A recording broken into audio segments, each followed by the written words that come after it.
There will now be a moment for silent prayer and meditation.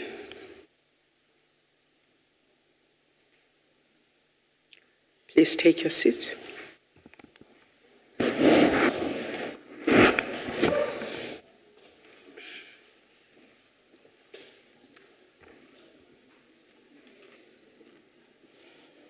Order. Members, I have been informed by the Plenary that they have agreed that there will be no notices of motions or motions without notice. Before we proceed, I would like to take this opportunity to welcome the Deputy President of the Republic of South Africa. Welcome, sir.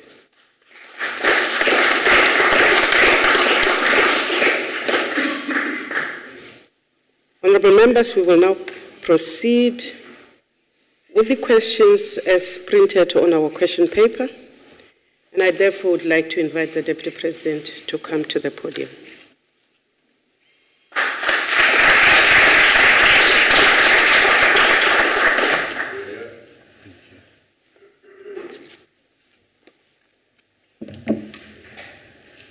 Thank you, sir. You may proceed. Thank you. Chairperson of NCOP, honorable members, it is a real joy and a pleasure for me to appear before you to answer the questions that have been put forward to me. This is clearly my maiden appearance to the NCOP. So thank you for the special welcome, and hope that the questions will also be especially nice.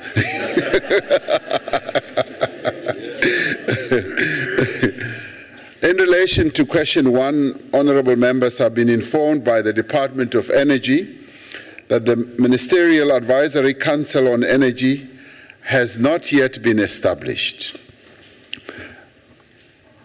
The Energy Ministry has received a number of nominations for the Council and is currently processing a list of up to 180 nominations that they have received. I believe that once appointed, the names of all Advisory Council members will duly be made public. On the second part of the question, the private sector has a significant role to play in resolving our energy shortfall by participating in programs that seek to boost our electricity generation capacity. The private sector is therefore expected, and I think many in the private sector would like to participate. They are expected to augment Eskom's build program through the Independent Power Producer Program, the IPP, in terms of which generation capacity will be constructed on a BOT basis, which is build, operate, and transfer. The BOT process has worked very well in a number of environments around the world, and I believe that it can serve us well here as well. The regulatory framework governing the electricity sector has been revised to facilitate the procurement of power from the private sector, and with the private sector participating enthusiastically. To date, the Department of Energy has determined the quantity of megawatts to be derived from renewable energy sources, such as wind, solar, small hydro, and biomass. Most of these will be produced by private sector players or independent power producers. Already, the Department of Energy has committed up to 4,000 megawatts of renewable energy generation through private sector funding. Thank you, Honourable Chairperson. Thank you, sir. Honourable Labuschagne. Thank you very much, Chair, and thank you very much, Honourable Deputy President, for the answer. I would like to know, as given your role as leader of government business, I would like to know, has government considered the creation of an independent entity to control national power grid and to allow for access to private entities to the grid, as you explained now? Well, that matter is indeed under discussion, and if we listened to what of our energy generation distribution and all the related processes. So that is under consideration. If you recall, the President did say that in due course he will be coming back and making a number of announcements in that regard. Thank you, Deputy President. Honourable members, are there any supplementary questions? None? Honourable? Thanks very much, Honourable Chair. To Deputy President, the energy sector is critical to the development agenda of our country, as you've just articulated. I would like the Deputy President to share with the House whether this sector will create new opportunities for entry for previously disadvantaged people. Thanks. Deputy President. Area of great focus by the government of the Republic of South Africa. Energy delivery in our country is going to unleash a lot of opportunities for the type of restructuring that will enhance opportunities, job opportunities, manufacturing up various opportunities. What are we looking at? We're looking at, for instance, shale gas, oil and gas, and solar, wind, and in all those financial institutions, when they see a clear business case, will be prepared to come to the fore and provide funding. And indeed, our own developmental financial institution. The Honourable Abaskachni. Thank you very much, Chair. Deputy President, organization of the energy sector. Well, the President leads the oversee or lead a divided cabinet. So when cabinet meets and discusses matters, it are still in discussion. I think we should wait until full discussion has taken place and when a conclusion has been announced. Thank you. Thank you, Deputy President. That concludes the discussions and the responses on question 1. We proceed to question number 2. Thank you, Chairperson. In relation to question number 2, there is currently no plan to establish a commission to investigate tax evasion or capital flight from South Africa. The issue of tax evasion clearly is a very important one in our country, and it should be an important one for all citizens in South Africa.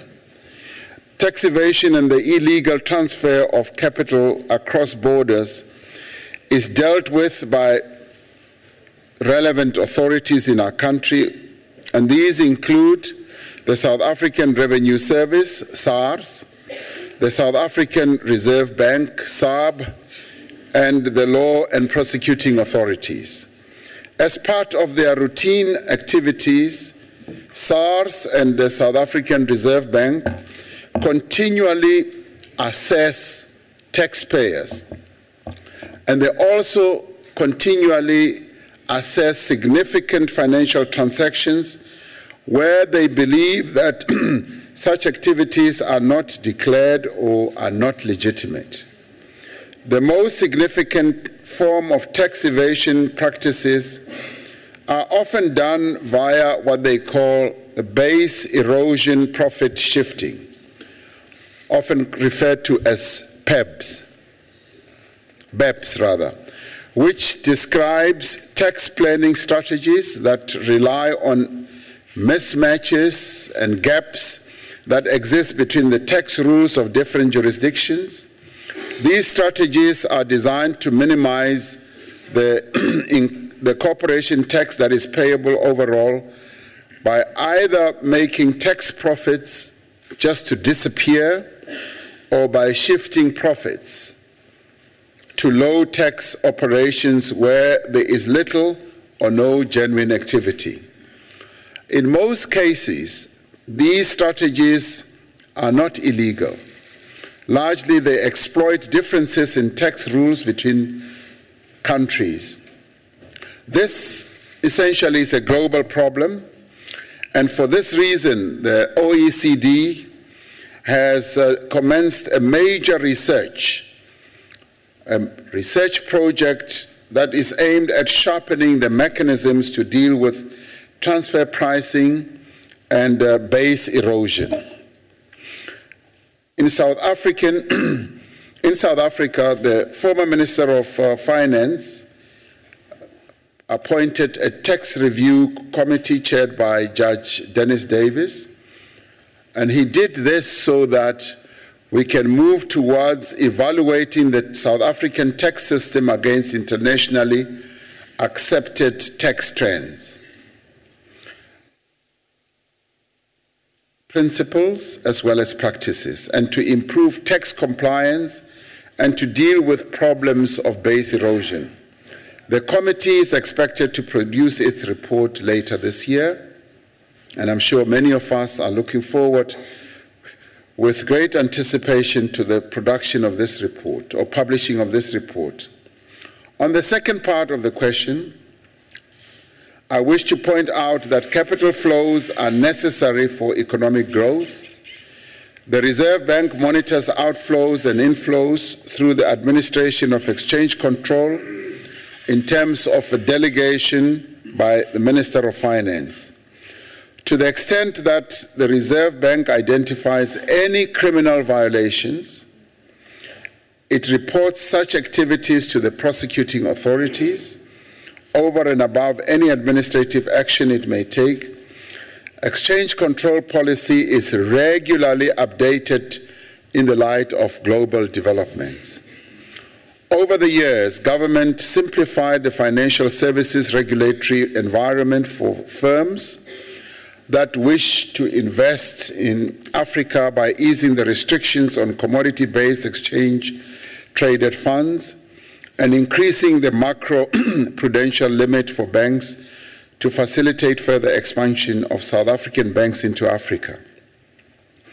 To the extent that there are any criminal transgressions with regard to taxation or money transfers, the relevant authorities take appropriate steps, including referring cases for the prosecution authorities.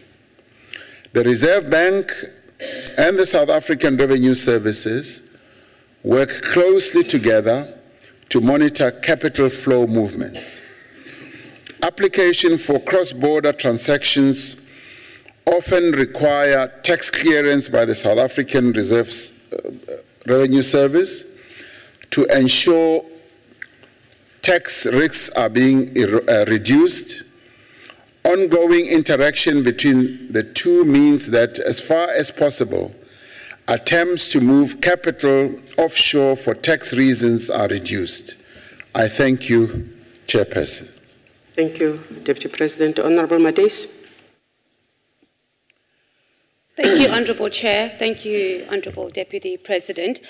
I must admit I was expecting a little bit more of a pointed response, Deputy President, a more pointed response that would kill this, deal with this more decisively, particularly since we know that the estimation of the corporate tax invasion and those that are associated with bounds into the billions of money. I mean, the case that in a budget that's allocated for profit, not for profit, for budget for education, it doesn't even amount to the amount of tax that particularly the mining sector gives to our fiscus.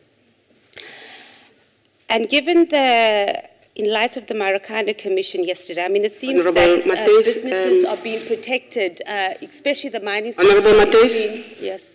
You are supposed to do a supplementary question. Yes, I'm getting there. I was just doing the. You've background. wasted most of your 2 minutes in a speech, ma'am. 2 minutes, okay. Yes. I've just been. So in light of the Marikana Commission yesterday, it appears that government is protecting the mining houses. And we had our former Minister of Mineral Resources saying that you lied to the Commission by saying that you were not acting in the interests of business. Honourable Mateus. So I would like to know... Honourable Mateus. Yes, Honourable. Your order. The question you put is about tax evasion and tax and capital flight. You have now put a long preamble to a question which you are leading, which has nothing to do with the primary question you posed. Does, Honourable Chair? You were given the opportunity, I'm addressing the Honourable Member on who is standing, Tate Mukwena, please take your seat. You were given the opportunity to redirect yourself. Redirect yourself to a supplementary question to the question you put to the Deputy President, please. You are given a further chance. In light of the reports in the Marikana Commission yesterday, Deputy Minister, are you protecting businesses? Deputy President, yes. I beg your pardon. Yes. Calm down, honourable members. Thank you. Honourable Deputy President, it is a new question. Are you prepared to respond to it? I'm prepared to respond. Thank you, sir. Please take your seat, ma'am. The killings of the Marikana workers. Please take your seat. As reported by the Commission. I think we are on record as government that tax evasion is not only a crime against the state, it's also a crime against the people of our country, ordinary people. And it is a practice that we would like to discourage, to root out of our body politic so that people do not evade paying their taxes. And to the extent that anyone, be it an individual or a company or corporation, evades to pay taxes, they should ordinarily be pursued by the prosecuting authorities. And we've got a very effective revenue service, SARS, that is able to identify whether people or companies are evading taxes. And if any one of us knows people or companies that are evading taxes, that should be reported to the authorities and they should take appropriate action. Thank you. The Honourable De Beers, the Honourable Motlashuping, the Honourable... Is that a point of order? I've already taken the third hand. Honourable members, the first bite of the question goes to the person who put the question. Please bear with me, Deputy President, we are still in the learning phase. Then the 3 supplementaries are preferably given to any other member in the House. The first time around, the reason I took Honourable Laboskachne again was that there was no any other member, and therefore I reverted. In this instance, I have recognized 3 hands already. In that order, please. On a point of order, Ntate Mukwena. Chair, I wanted to call order on the issue that when a certain member of Parliament is asking questions, there's intimidation, even from the presiding officer, that she cannot be allowed to ask her question, and there's intimidation from the House. That it's not fair. Can the chair please call order on that? The chair is in order.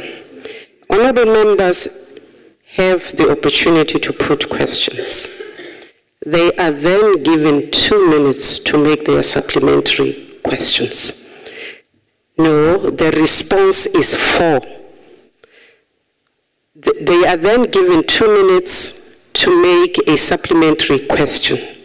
Honourable Mateus was given that opportunity. Now, a follow-up or a supplementary question is a question which is directly related to the question which was put. Honorable Mokoena, I'm not going to do a toing and froing. You have said that you are being intimidated. You will not be intimidated. That is taken on. But the honorable member was given her full time to put her supplementary question. Honorable De Beers, you have the floor. Thank you, Honorable Chairperson, Honorable Deputy Chairperson. South Africa is an international role player in the global environment. And looking at the question, the capital flight from South Africa, what measures are there to counteract tax evasion in terms of, do South Africa have treaties, agreements with other countries in the global environment? Thank you. Thank you, Chairperson. Yes, South Africa is a player in the global economic environment, and we play in that environment with a great deal of ability, a great deal of enthusiasm, as we live in an interconnected world.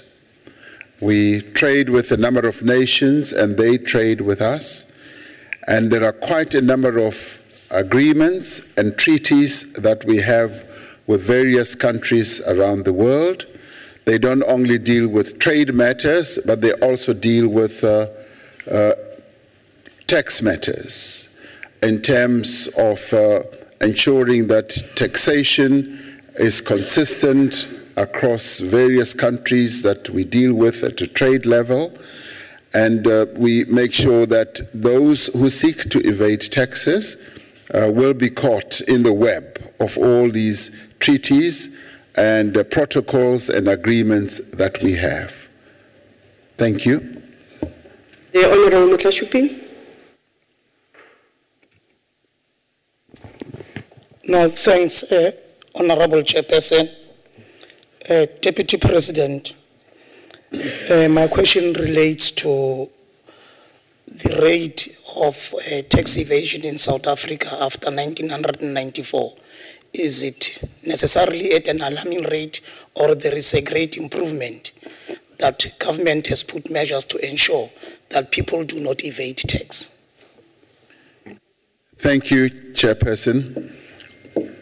I think what is pleasing with the dawn of democracy is that a number of South Africans have taken up paying their taxes enthusiastically. SARS has, on a year-to-year basis, been reporting more and more people coming forward to pay their taxes. And we see it in the figures that SARS keeps reporting, which means that people are responding to this democracy dividend by saying, likewise, we will pay our taxes, because we see that our taxes are now no longer going to buying bombs and planes that are going to bomb our people and neighboring countries. Taxes are now paying for development, the development of our country, building infrastructure, and improving the lives of our people. What I have found is that more and more companies, more and more individuals are beginning to pay their taxes. And I would say that if one were to look at the statistics, we could possibly find that the tax evasion statistics of people who are evading taxes are coming down, as those who are paying taxes are going higher and higher. Thank you. Thank you, Deputy President. The Honourable from Brandes. The Honourable from Brandes. Thank you, Chairperson.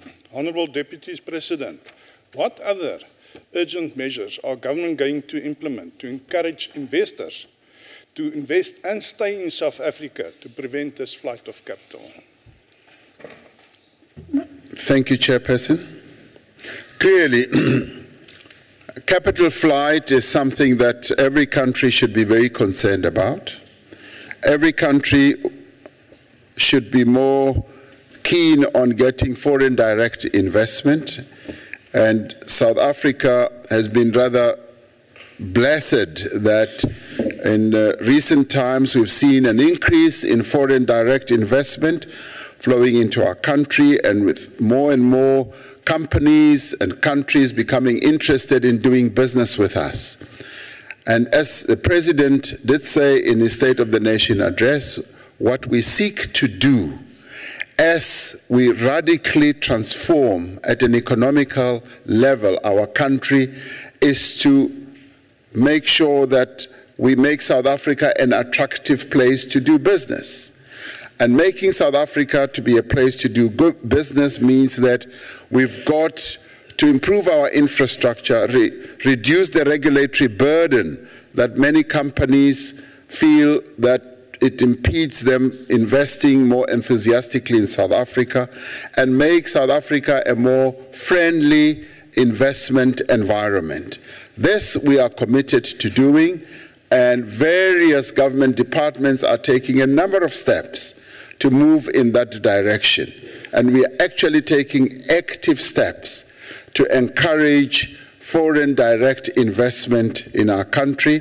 And at times, as the President travels around the world, most of what he does is to try and encourage various companies and various countries to come and invest in South Africa. And we are improving on an ongoing basis with regard to creating a conducive climate for further foreign direct investment to come to South Africa. Thank you, honourable members. That takes care of the 4 supplementaries and the question. We move on to our third question. Thank you, Chairperson. In relation to the third question, the government of South Africa has communicated its unequivocal and strongest condemnation of Israel attacks against Palestinians in Gaza to the government of the State of Israel. And we've done this through a number of measures. A démarche was issued by Deputy Minister Noma India Mfeketo, who summoned the Israeli ambassador to her office on the 16th of July 2014 at the height of this conflict. A meeting between the Israeli Deputy Minister of Foreign Affairs and the special envoys that were appointed by our President, Dr. Zola Skweyiya and Aziz Pahad, was held on the 28th of July in Israel. Furthermore, the special envoys delivered President Zuma's letter to the Israeli Prime Minister, Mr. Benjamin Netanyahu, and in the letter, the President expressed our condemnation of the attacks against Palestinians in Gaza. The government of South Africa is not considering suspending diplomatic relations with Israel.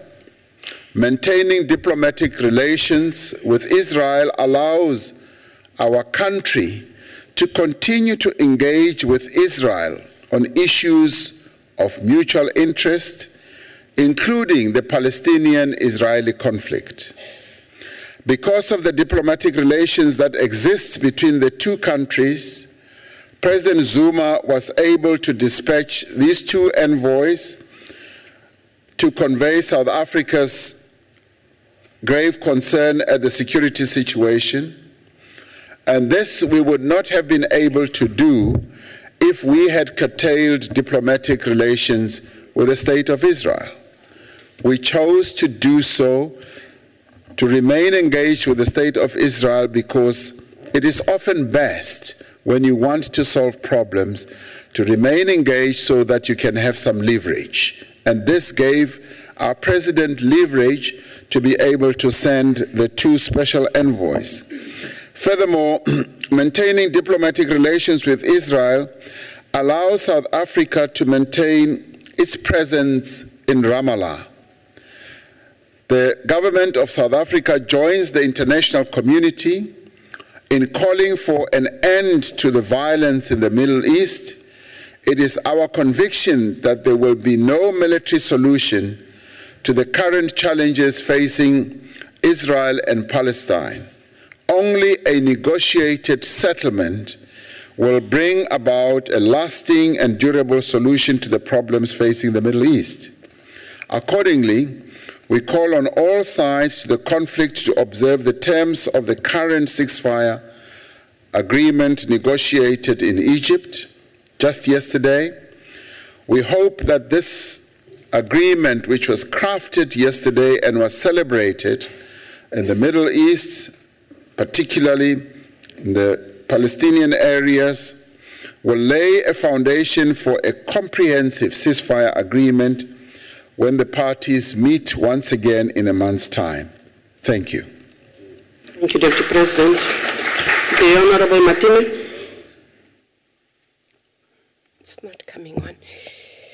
Modulasetulo wa ntlo ye hlomphegang ke tše sebaka se ke leboge motlatši wa mopresidente le kgono ga re file ditaba tše tšwang kgodung ya lerotse re rutegile modulasetulo re bile re a kgotsofala gore naga ya Republiki ya Afrika Borwa e dira go tlala seatla go kgonthišiša gore le lengwe la matšatši kua Middle East bana ba ma-Palestina le bomme ba bona le batšofadi ba bona go te le bona ba la ba ma-Israela ba robala boroko ke a leboga.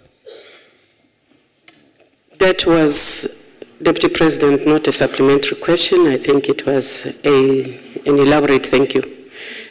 Honorable members. Relakatsa gore go be bjalo gore batho ba kwa Palestina le ko Israel ha ba sign tumelano e ya ceasefire ba kgone go robala boroko matsatsi a latelang le dikgwedi tse latelang re tshepa gore le dilemo tse latelang gore go ska tlhola go ba le dintwa di fele kwa Middle East ke seo se re se lakaletsang rona re le batho ba South Africa.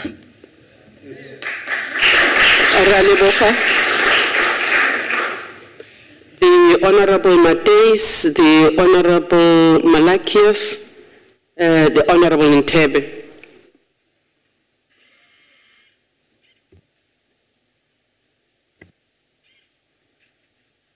Thank you, Honourable Chair. Deputy President, again it appears that business is being protected by government, and in this particular case, Jewish business, who seems to be putting pressure on our government not to suspend diplomatic relations. I mean, how can we not view this, or how can we not view us not suspending our diplomatic relations with an apartheid state as not supporting the apartheid state of Israel? Thank you. Deputy President. Thank you.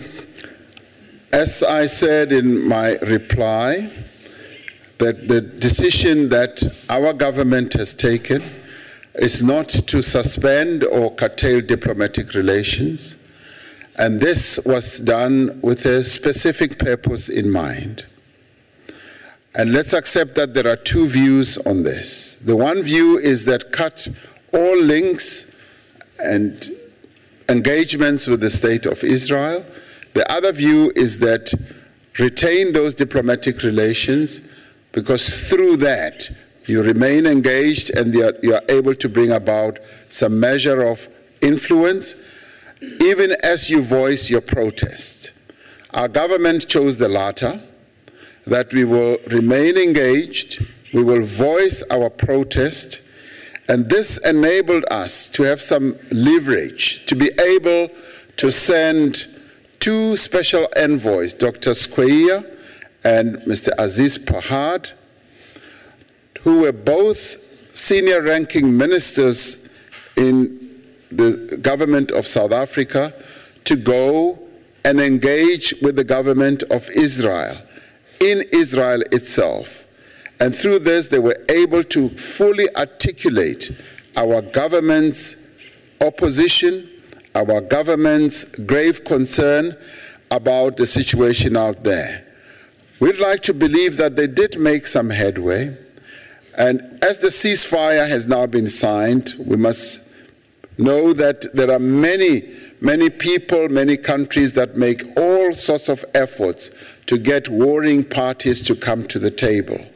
And we believe through the reports we have received that they did make South Africa's voice heard very, very clearly, and we are rather pleased that a ceasefire has now been arrived at or agreed to, and it seems to be a long-term type of ceasefire, and we hope that the people of Israel and Palestine will be able to find peace and stop the killing and the slaughter that has been taking place.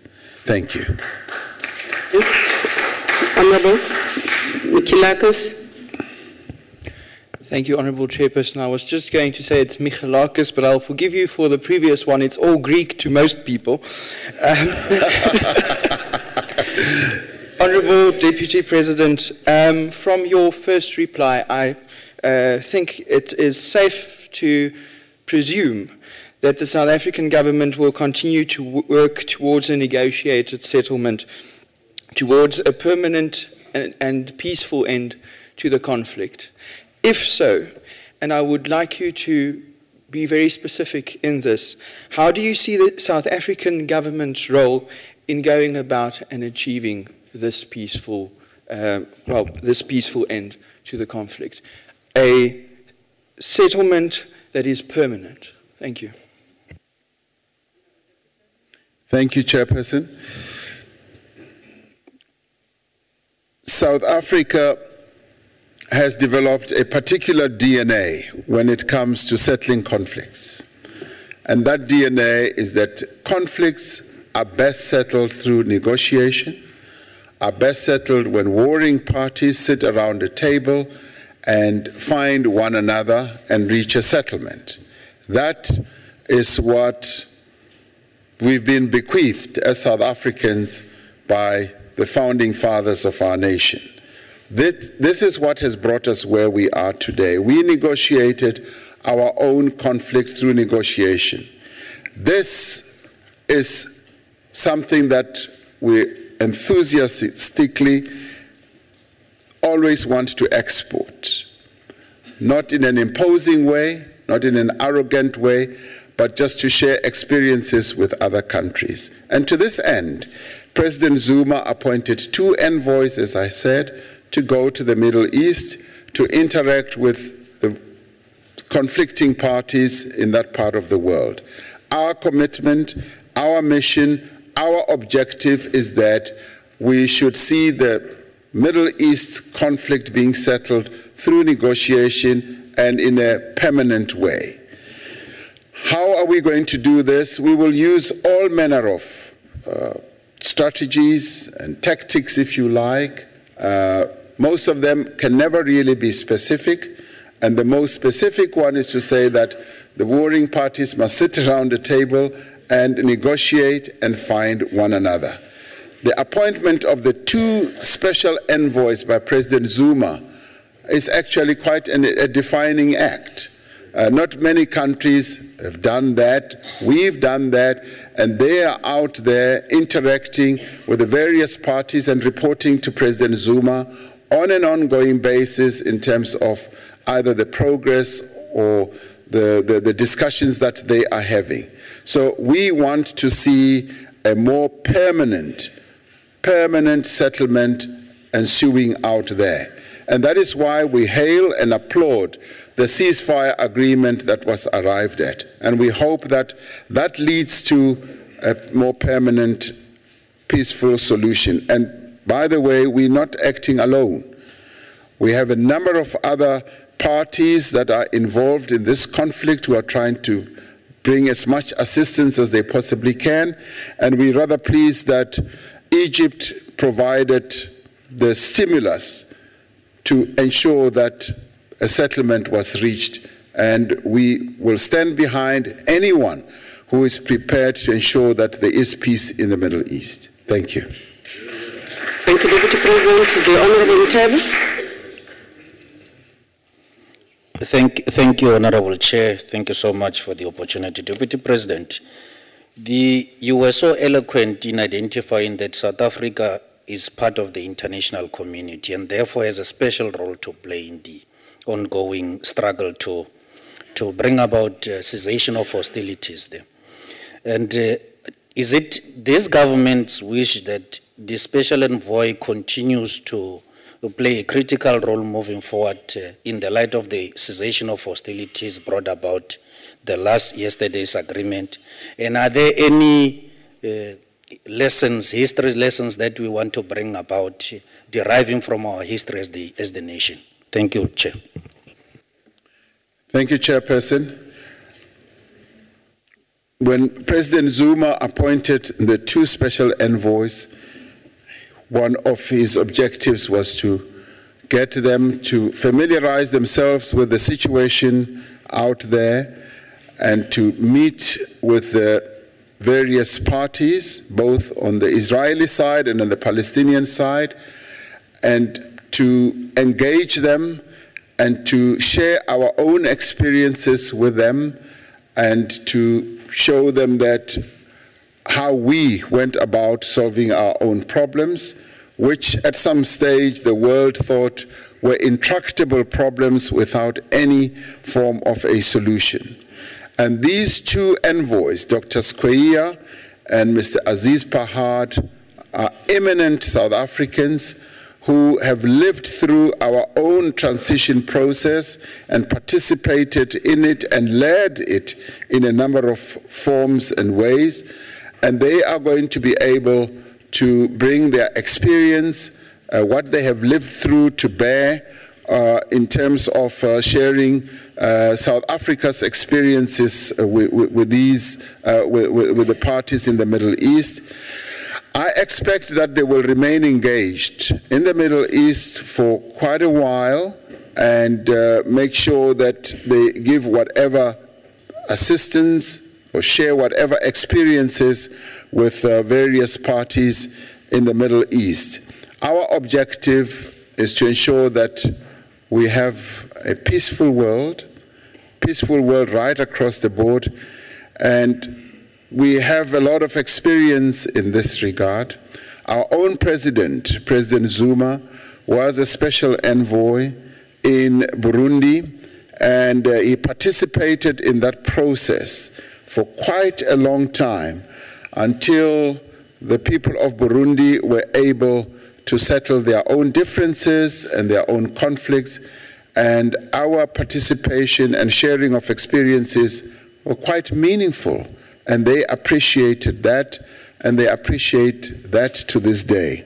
So we hope and trust that the same will obtain as our two envoys continue to engage with the situation in the Middle East. Thank you. Thank you. Members, that concludes our response to question number 3. Deputy President, we'll move on to question number 4. Thank you, Chairperson. With regard to question number 4, provincial councils on AIDS have been established in various forms in all our provinces. At the present moment, the Provincial Council on AIDS exists, as I said, in all provinces. 5 of these provincial AIDS councils are chaired by premiers, and that is in Gauteng, in KwaZulu-Natal, in Limpopo, in Mpumalanga, and in the Northern Cape. In the Eastern Cape and the Free State and the Western Cape, the provincial councils that have been established have been delegated to the MECs for Health, and they are led by the MECs for Health. In the Northwest Province, the Provincial Council on AIDS has been established as a public entity in the office of the Premier. As the chair of the South African National AIDS Council, I will engage with the newly appointed leadership in all our provinces around the decision of the Presidential Coordinating Committee that all provincial councils should be chaired by the Premier. We believe that this is preferable, that an important project like this one should be led at the Premier's level so that we bring about strong leadership on an issue as important as this. And in this regard, we also supported in this resolve by a number of other organizations that we work with in the fight against HIV. All 9 provinces have developed provincial strategic plans. These are aligned to the National Strategic Plan for HIV, TB, and STIs for the years 2012 to 2016. These provincial plans have been developed in consultation with key strategic stakeholders and have been communicated widely. In KwaZulu-Natal, a summary version of the provincial strategic plan has been produced and translated into isiZulu. Broad challenges include a shortage of human resources, resource constraints and coordination in the implementation of these programs is also a problem. The SANAC Secretariat provides support to the Provincial AIDS Council to address these on an ongoing basis. Thank you, Honorable Chairperson. Thank you, Deputy President. The Honorable Mutara. No supplementary. The Honorable Tlake. Honorable Zwane. Thank you. The Honorable Pambo. Thank you, Deputy President. The provincial AIDS councils and district AIDS councils are regarded as very critical health structures within our communities in order to promote primary health care and its accessibility to the community that have HIV and AIDS. So my question will be, can we regard the National Development Plan as a national framework whereby the provincial AIDS councils can actually draw their strategic plan so that they can have an equal standardized plan where they can have an equal standardized plan, unlike each and every one of it having its own way of treating HIV and AIDS. Deputy President. Thank you, Chairperson. I can say that the National Development Plan is the overarching plan of our country, the blueprint that we have embraced and adopted as a country. And similarly, when it comes to the strategic plans which have been developed at the SANAC level, we would like to see a measure of uniformity, a measure of doing standardization and doing things in a similar way. And it is for this reason that it is felt that the Provincial AIDS Council should be led at the Premier's level, so that there is no disjuncture. And at the same time, whatever else we do needs to be standardized so that our work on AIDS should be uniform throughout the country, obviously taking into account regional and local characteristics, but we need to be singing from the same hymn book, and also need to remember that we are not a federal country, we are a unitary state, and we need to do things in a standardized way, in a uniform way, as we attack common problems. And this is what we are committed to doing. Thank you, Deputy President. Honorable Zwane. Thank you, Chairperson. Your Excellency, the Deputy President. It is a known fact that SANAC has done a great deal of good work in the fight against HIV and AIDS. To that extent, I would like to know if SANAC has actually developed an effective monitoring and evaluating tool to track down the performance of the provincial AIDS councils, but also to inform policy and strategy review. Thank you, Deputy President. Deputy President. Thank you, Chairperson. Yes, SANAC, to its great credit, has done a great deal of work. Much of the successes that we have recorded and are recording in our fight against HIV/AIDS have been led and coordinated by SANAC. There was great wisdom in setting up SANAC, because through SANAC we've been able to bring together various role players who are able to bring wisdom, good ideas, and various levels of energy to make sure that our response against HIV and AIDS is properly coordinated. Now, when it comes to the monitoring and evaluation, that is an ongoing process.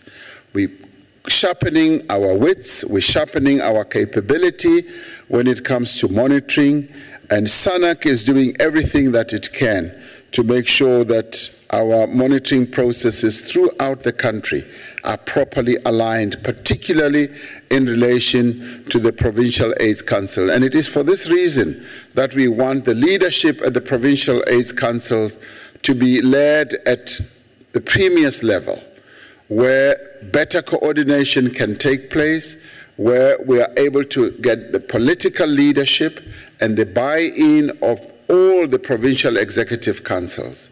And through this, we believe that we will be able to gain more traction as we monitor and as we make greater progress in our fight against HIV and AIDS. Thank you. Thank you, Deputy President.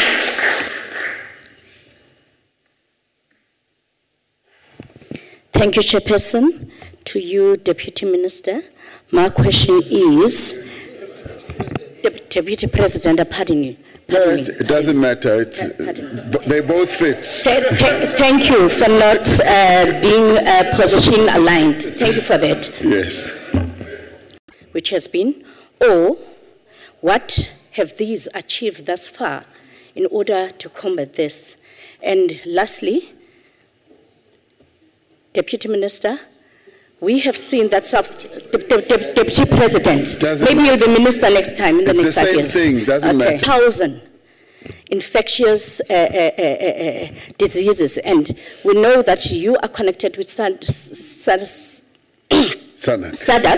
and I want to know the measures that you are putting in place. How far have they achieved in trying to combat this?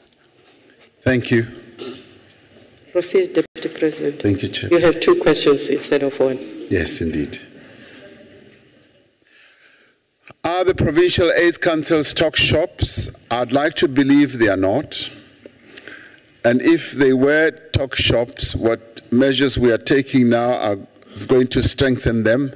But they are not talk shops. They are quite effective. And what we're seeking to do is to strengthen them. What is pleasing is that our provinces have taken this task on with a great deal of commitment and determination. I have found that a number of our provincial AIDS councils are doing really good work. They're doing good work because the fight against AIDS cannot be done at the central level only. It has to be done at all levels. And the provincial aspect plays a very key and important role, because it is through our provincial AIDS councils that we enable us to link with our ordinary people on the ground. So they are making progress, and I'd like to know of that at the SANAC level. In relation to the second question, I'd like to believe that much as our infections may seem to be high, and on the increase even slightly, we have made tremendous progress. We continue our struggle against HIV and AIDS to prevent further infections, and we're now beginning to target a number of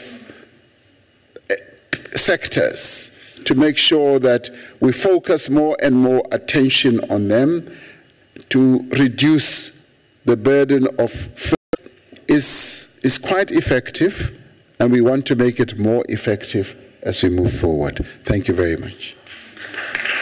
Thank you, Dr. President. The last supplementary goes to you, Honorable Matthys. Thank you, Honorable Chair. Our Health Minister announced during his budget speech that we're going to start the rollouts of ARVs at a much earlier stage. beginning January 2015.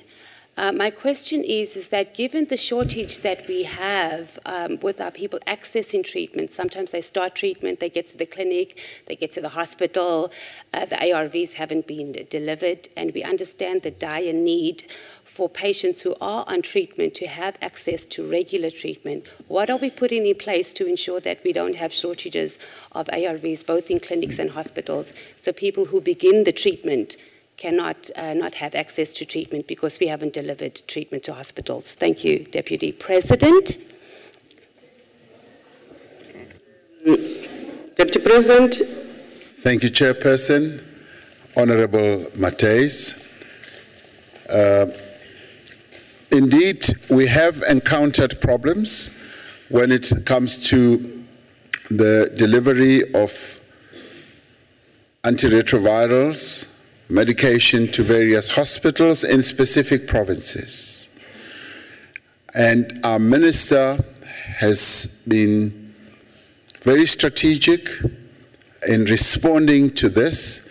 They have put together an intervention plan that is ensuring that those shortages, firstly, are properly monitored on their radar screen at a national level. They have line of sight of where these shortages are happening, and they have put in place systems or measures where they are able to intervene. As we speak now, I know that the ministry is in the process of making all efforts to intervene to ensure that those shortages are addressed as quickly as possible. And I think we should be pleased that we have the ministry that we have that is able, one, to admit that the problems exist, and two, to take immediate remedial steps to address the challenges and the problems that they have. I found them to be very upfront, to be very open, and to be very communicative. And in this regard, I've been rather pleased to find that they have acted with a measure of speed to address some of those challenges. Thank you. Thank you, Deputy President. Honourable members, that concludes our discussions, responses on question number 4. We therefore proceed, Deputy President, to question number 5. Thank you, Chairperson.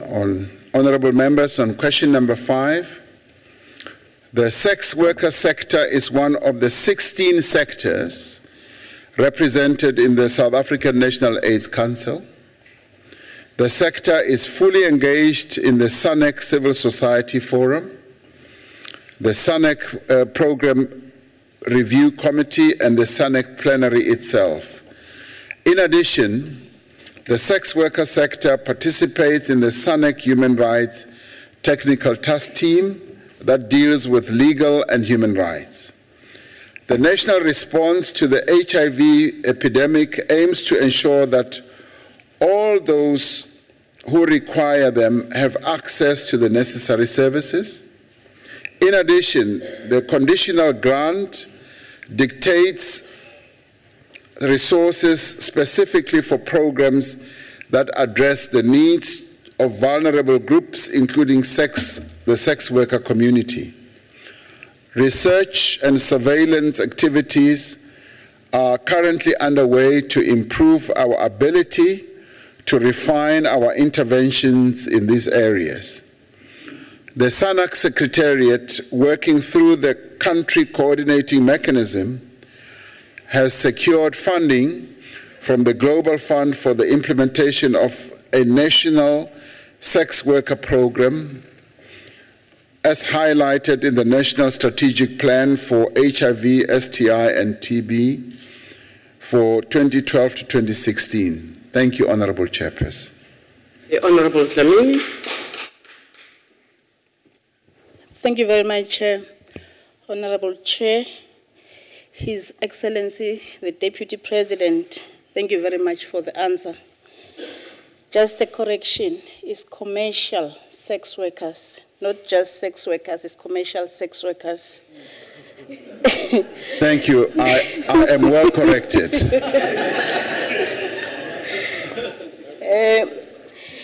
Just a follow-up question is that, are there future plans to involve the clients, the customers, in terms of education and in terms of condom distribution? Because it takes two to tango. So we shouldn't focus on the commercial sex workers and leave out the buyers. So my question, are there plans to involve them in the future? Thank you. Deputy President. Thank you, Chairperson. I am well corrected, and from now on, I'll refer to them as commercial sex workers. You ask a question about the buyers. Should we call them commercial buyers as well?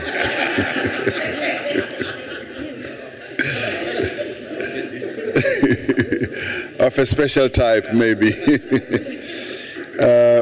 Chairperson, the research that is underway is going to be all-encompassing, and indeed it is ideal that when we make interventions that are going to address this challenge that commercial sex workers face, we should not leave out those who are their partners in this act or business or whatever you call it. And indeed, when it comes to things like distribution of condoms and health checks, they too, I would believe it would be ideal that they too should also find a way to participate. But I think the research work and the research results should be able to give us policy options that we can embark on to address this matter more effectively. Thank you for correction as well. Thank you, Deputy President. I've got Honorable von Lingen, Honorable Kaula, Honorable Mpambo, in that order. Thank you, Honorable Chairperson, Your Excellency, Deputy President. Are you or have you conducted any oversight over the sex worker question that we have in terms of their problems, their distresses and their challenges? And I'll tell you why I ask this. When Honorable Balandlela was the Premier of the Eastern Cape, she did engage with sex workers on specific hotspots and even gave a phone number for them to call her when she is in distress. And it's in that line that I want to question you. Thank you. Hopefully the Deputy President will not give his number.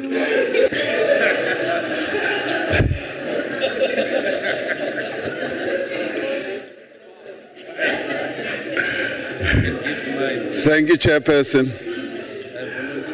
I am hoping that the honourable member is not suggesting that I should go on this type of, do you call them hotspots?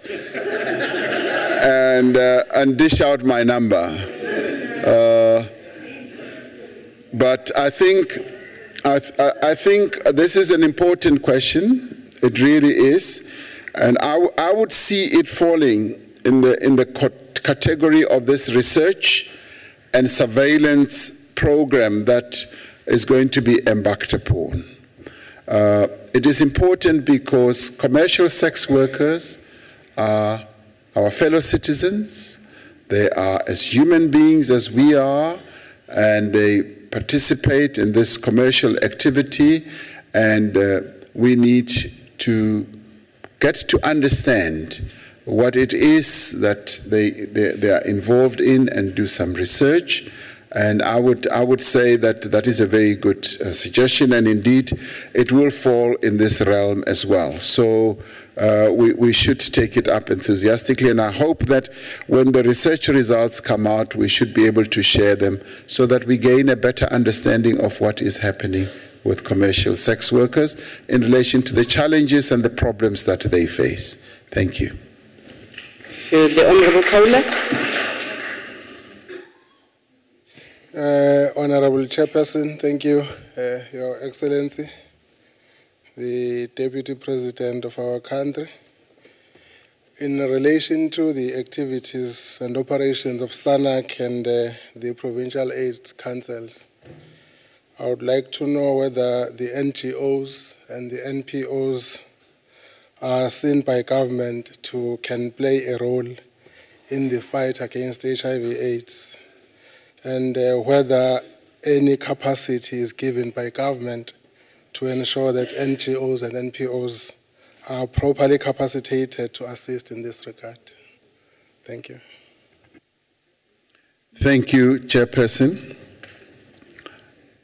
The government of the Republic of South Africa always seeks to have inclusive participation in many of the endeavors that we embark upon. And the HIV/AIDS addressing this epidemic is a case in point. And the government initiated the formation of SANAC with a view of creating a forum, an entity in which all those who are concerned with the fight against this epidemic will be involved. And a huge component of those who are involved is the NGO sector, the NPO sector, and various other entities that are involved in doing meaningful work at a community level. The NGOs meet in plenary. They also have a forum where they meet and participate and deal with policy matters and deal with some operational matters to bring about an influence on what SANAC does. The strategic plan, as it has unfolded, was shaped in part and formed in part by the participation of the NGO and NPO sector. Is the NGO sector well capacitated? I think if you were to ask them, they'll say, we can do with more. We want more assistance, we want more help, and we would be very supportive to them getting as much assistance as they can, because NGOs play a very important role in the body politic of our country, in the life of our country, and indeed they make a huge contribution to the progress that we are making against the fight against the HIV/AIDS epidemic. So we want them to be capacitated, and there are various sources of resources that they get, and they range. There's a plethora of sources of funding, sources of capacitation that they get, but they always will need more and more. And the government will always be supportive of ensuring that they get as much help as they possibly can. Thank you. Thank you, sir. Honorable Mpambo. Government made in trying to legalize the commercial sex work, and thank you. If you can answer that for me. Thank you. Thank you, Chairperson. What that is currently underway at the South African Law Commission, they are looking closely at this, and we're hoping that because they are going to do thorough research for us as a nation, and when they do come out with whatever position, we should then be able to see how best we can take it forward in whatever shape their report. Thank you. Thank you, Deputy President. That takes care of question number 5. We proceed to our last question for the day. Deputy President. The 6th question: through the use of renewables that produce electricity while reducing the emission of fossil fuels. In addition to exploiting abundant natural resources such as coal, our energy demand will be met by expanded use of renewables. In line with the Integrated Resource Plan, about 18,000 megawatts of renewable energy is due to be introduced in the period up to 2030. To date, around 4,000 megawatts has been committed. According to the Department of Energy, this program has brought about 140 billion rand of green energy economy investment into South Africa and created more than 10,000 jobs during the construction phase of the various renewable energy phases of the various projects. Due to the dispersed nature of these projects, local economic development in the most remote areas of our country has actually become possible and thus has expanded opportunities for many rural communities. And many of these renewable energy projects are in far-flung areas of our country where there is either good solar distribution or wind, and it is actually quite pleasing to see these being rolled out and being installed, and thereafter a mushroom of economic activity beginning to ensue. Finally, the Renewable Energy Independent Power Producer Program will also help in diversifying our energy mix, diversifying it away from coal, and thereby reduce the country's greenhouse gas emissions in line with our international commitments in relation to climate change. Thank you, Chairperson. Thank you, Deputy President. Your Honourable Stock. Thank you very much, Honourable Chair of the NCOP. Honourable Deputy President, what is the government doing to create awareness and to educate our people in the different communities in regard to the challenges that the energy sector continues to experience? What is the government that is doing to create awareness and also to educate our people? Because the sector is not a new sector. It's not an old sector, it's a new sector. So there are, of course, a number of challenges that the sector continues to experience. So I would like to know from the side of the Deputy President, what is it that the government is doing to educate and also to create awareness in that regard? Thank you very much. Thank you, Chairperson. Indeed, the renewable energy sector is a new sector in our country. And like many other countries in the world, we have taken to it with a great deal of energy, if you like. We are seeing great opportunities being ushered in to the economic grid of our country as we roll them out one after the other. And as we gain more and more knowledge as a country, and as we gain more and more traction as a people with this, we will need to be spreading more and more information about the efficacy of renewable energy. Renewable energy indeed has to be seen as the future of energy generation and distribution if we are to reduce our gas emissions. And we are abundantly endowed with sun, wind, and now shale gas, and possibly also quite a lot of oil and gas. And we need to exploit these. And as we exploit these, we need to be educating our people and putting out the information so that they can understand. But also as part of this, there are quite a number of spin-offs. One of those is educating young learners, not only to understand it, but to go and gain technical skills. Technical skills at colleges, at universities, both here and abroad, so that they should come back as solar engineers, as wind engineers, hydro engineers. A number of countries that have done so are now benefiting a great deal for having trained their young people. So South Africa has to start and has to speed up the process of educating our young people who are going to be the key players in this new energy mix as we move forward. The other important spin-off, of course, is what I referred to earlier, is the economic dividend that we can get out of this if we invest properly.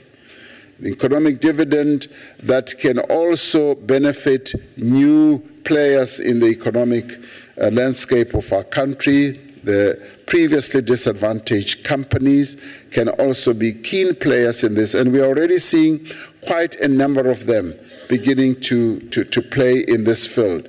So this whole energy sector is about to usher in a great deal of benefits for our country that go way beyond just the generation of energy.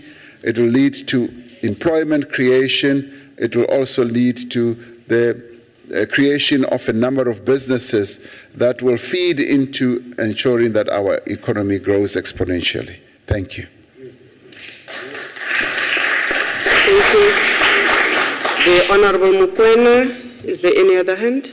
The Honorable Labaskachny, the Honorable von Lingen. Thank you, Chair. Honorable Deputy President, the issue of Sasol has been sitting with us for 20 years now. Sasol is an important and key provider of energy, especially in the natural gas space. But Sasol seems to be shedding shares outside of the limits of our country.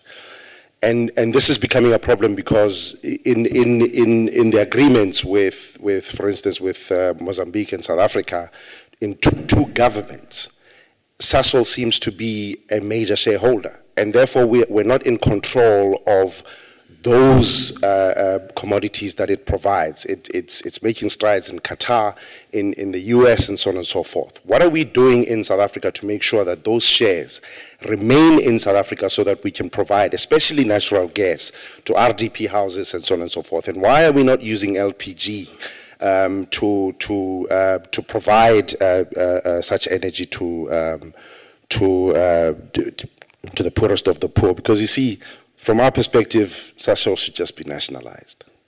Thank you, Chair. Honorable Deputy President. Thank you, Chairperson. I'm not able to maybe answer intelligently on the sale of Sasol shares outside of our country. And I know that from what one reads in the papers that Sasol, yes, is involved in forays in a number of areas in the world, Qatar and places like that. And possibly that is their business model. The business model is that they will go out there and invest in various economically viable projects. And they are also in Mozambique. As I know, in Mozambique, they are exploiting or importing the gas from Mozambique and bringing it into South Africa. And years ago, as I traveled around the country, I saw huge pipelines being built between Mozambique and South Africa and bringing the gas from Mozambique to South Africa. I'm not fully aware of the agreements and the protocols that have to do with that. I'm not able to comment on the efficacy of the nationalization of Sasol, and I'm sure that the member from the EFF will have a great deal of deeper knowledge about that. But I think proper engagement with Sasol on the type of programs that they're embarking on would be a good thing, so that we understand clearly. Gas has proven to be one of the cheaper forms of energy, and in a number of countries it falls in the category of cheap energy that would be good for people at the lower end of the income bracket. And so therefore there is a case to be made for LPG and for gas to be distributed more generally And I'm sure that as we move towards exploiting our own resources like shale gas, we will be able to unlock a Pandora's nest of great benefits from an energy point of view. So that will be my answer, Chairperson. Thank you, Deputy President. The Honourable Labuskaghni. Thank you, Chair.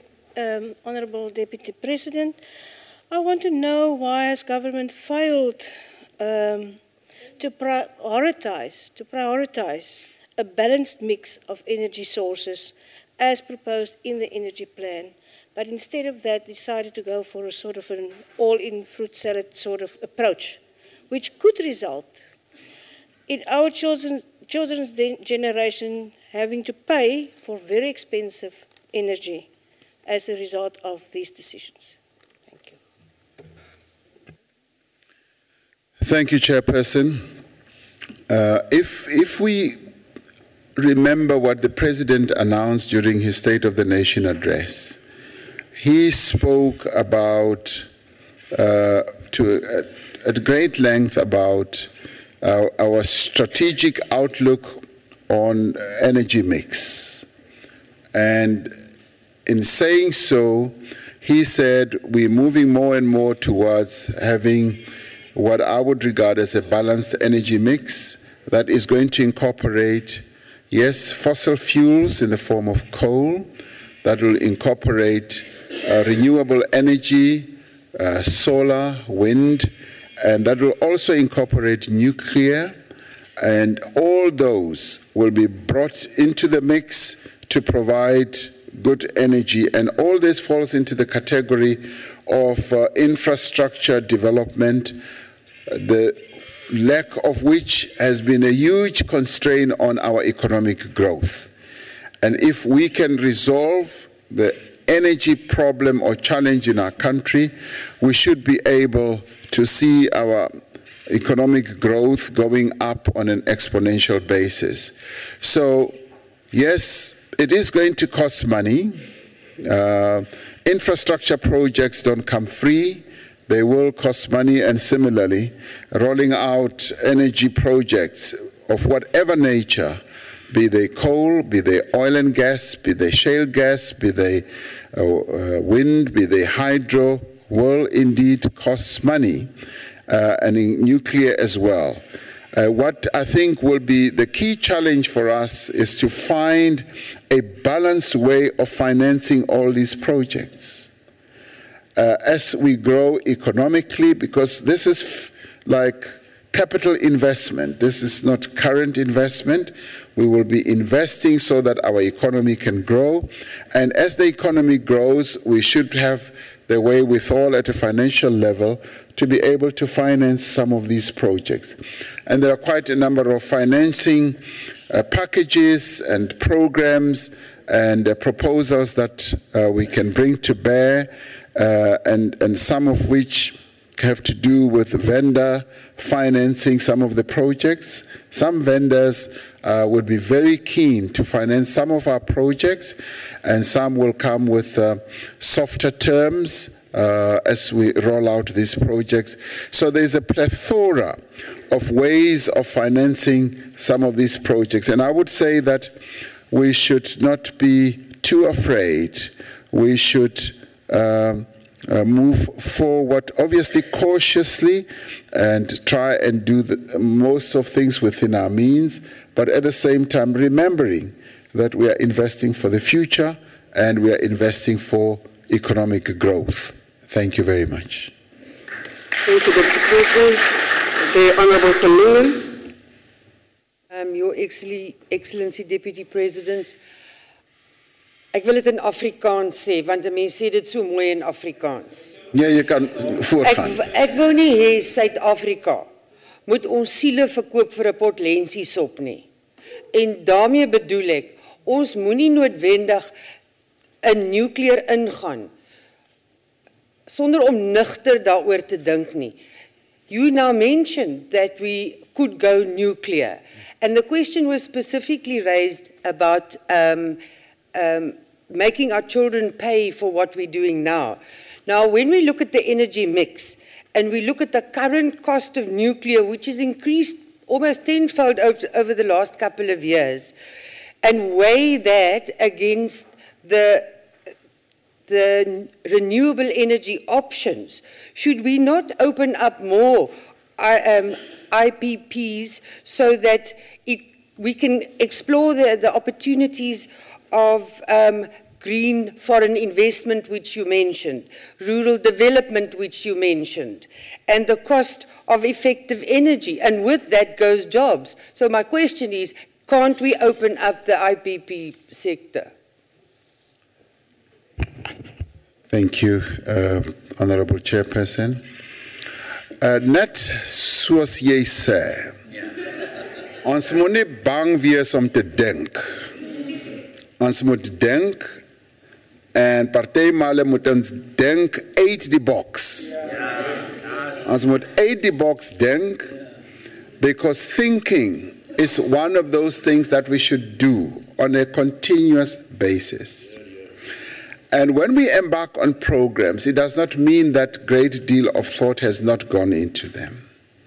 And if one listens very carefully, we're not being reckless when it comes to this. We are saying we will have an energy mix. And the energy mix is going to be such that we will rely on a variety of energy sources. Yes, coal, which has been the cheapest for us so far because we are so well endowed with fossil fuels, with coal. The Waterberg is brimming in a sea of coal, and it has stood us in good stead throughout the years.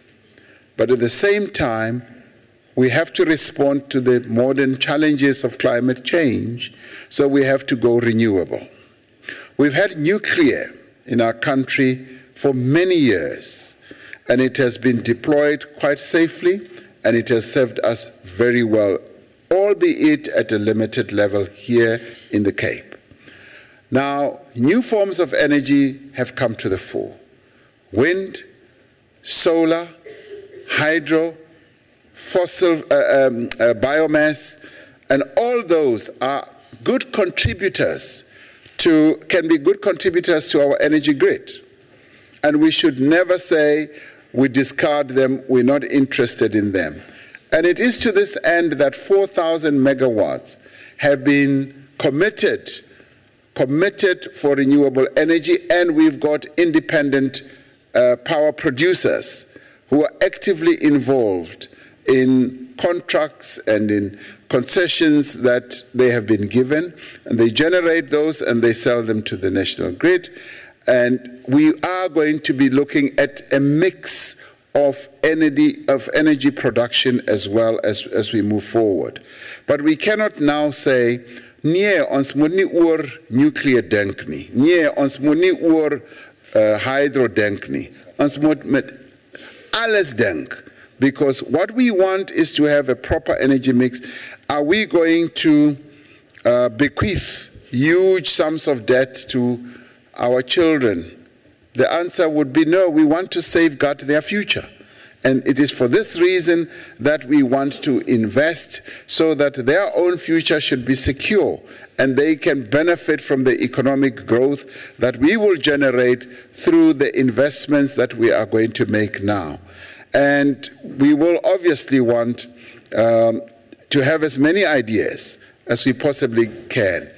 As jy kan denk oor baie slim idees, bring hulle voor, ons wil hulle hoor. Baie dankie.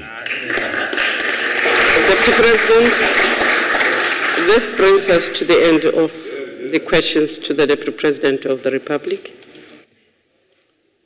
We thank you very much. Thank you, members. Thank you.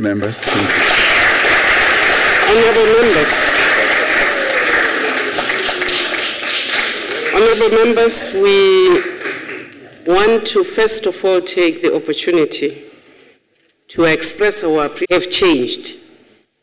And we had not taken that into considerations when we compiled our questions.